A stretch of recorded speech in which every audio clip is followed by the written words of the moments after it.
नमस्कार। सूचना एवं जनसंपर्क विभाग की प्रस्तुति हिमाचल बुलेटिन में आपका स्वागत है। पेश हैं आज के समाचार।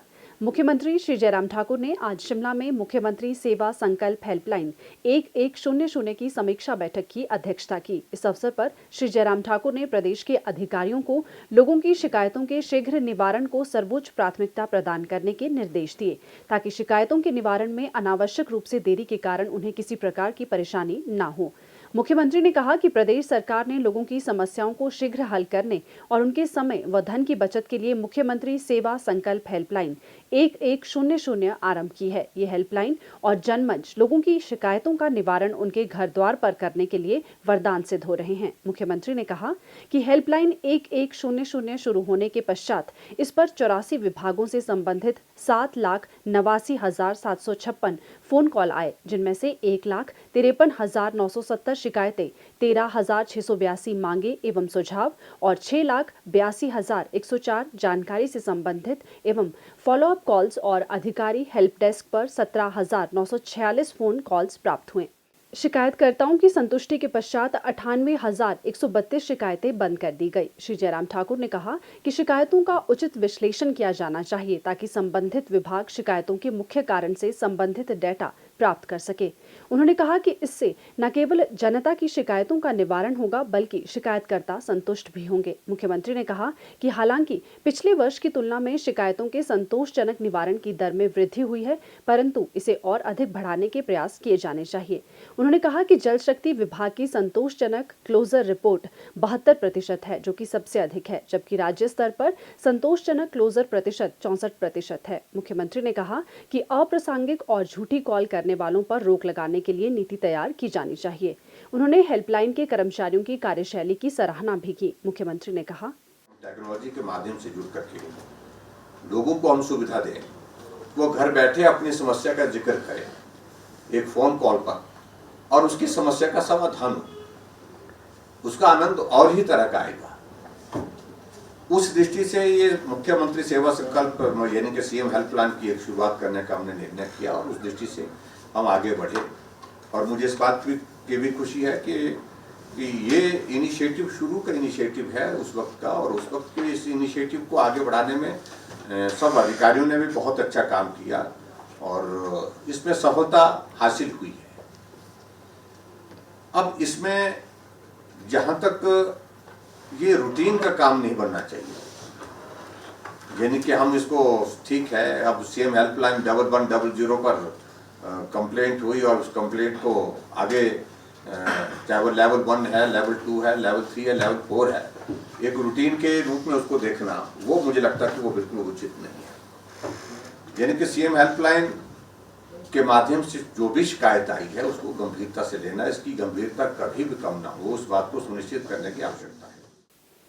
मुख्यमंत्री श्री जयराम ठाकुर ने आज शिमला में राज्य के विभिन्न जिलों के उपायुक्तों के साथ कोविड-19 टीकाकरण की तैयारियों और बर्ड फ्लू निगरानी की समीक्षा बैठक की अध्यक्षता की। इस अवसर पर श्री जयराम ठाकुर ने कहा कि कोविड-19 टीकाकरण के प्रथम चरण में राज्य में प्रथम पंक्ति के योद्धाओं को 93,000 खुराकें दी जाएंगी।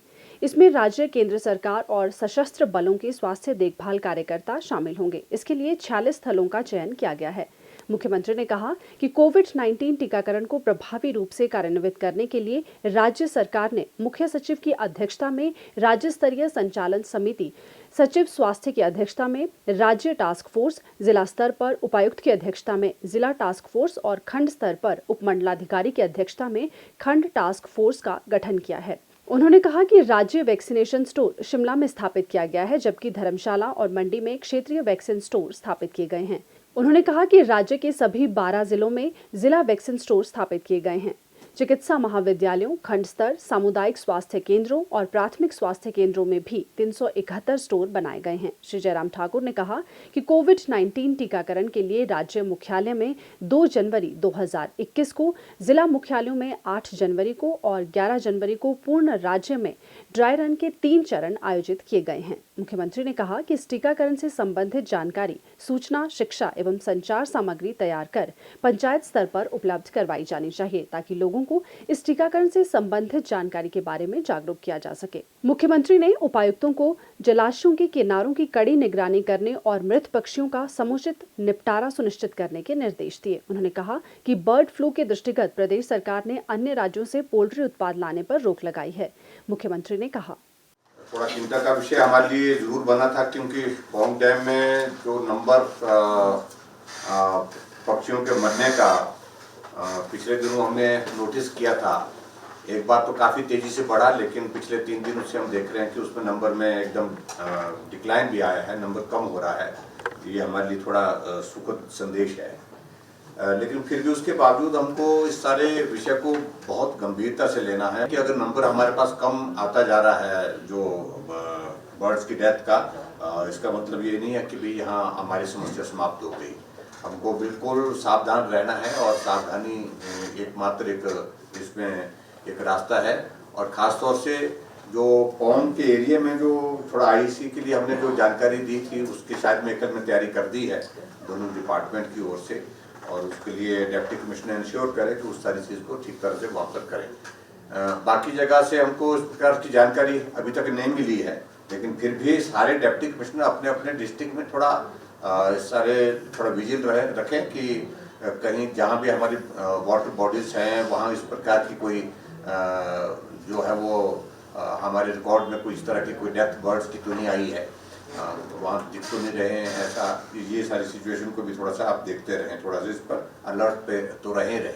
बाकी जो वैक्सीन से संबंधित जो चीज़ें डिटेल में आपसे बातचीत हुई है, उसका आप पालन कर ही रहे हैं, उसका ठीक तरह से उसकी इम्प्लीमेंटेशन हो प्रभावी ढंग से, कहीं भी कोई कोताही ना हो किसी लेवल पर, क्योंकि इस लेवल का वैक्सीनेशन का प्रोग्राम ये पहली बार इस तरह से हो रहा है पूरे देश भर में, इतने लेवल का, बड़े लेवल का।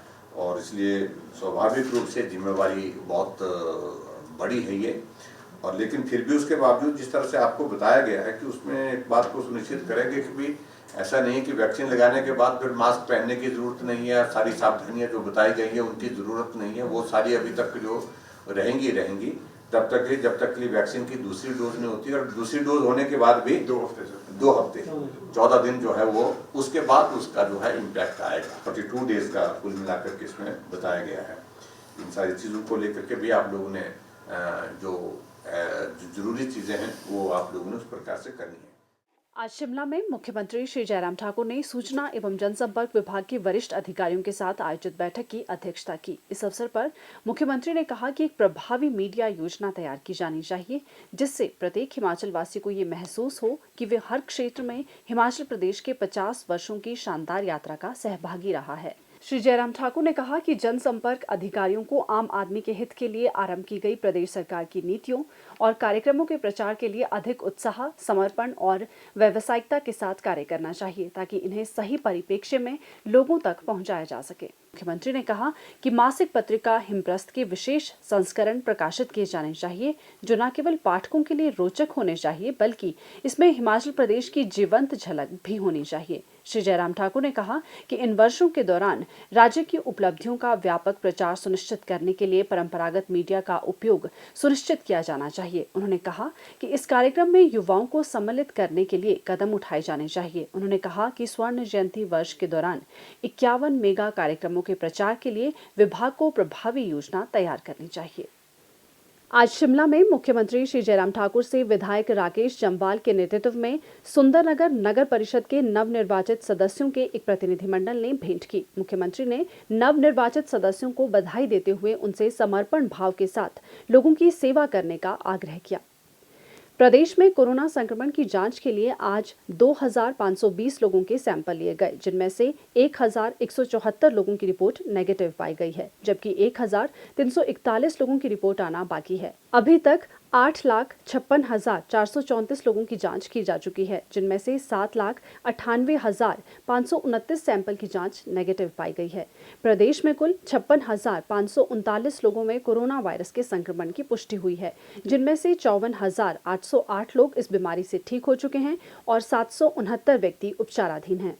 हिमाचल बुलेटिन देखने के लिए सब्सक्राइब करें YouTube channel DPR Himachal, follow करें ट्विटर @DPRHP, लाइक करें Facebook page information and public relations department Himachal Pradesh, visit करें वेबसाइट www.himachalpr.gov.in।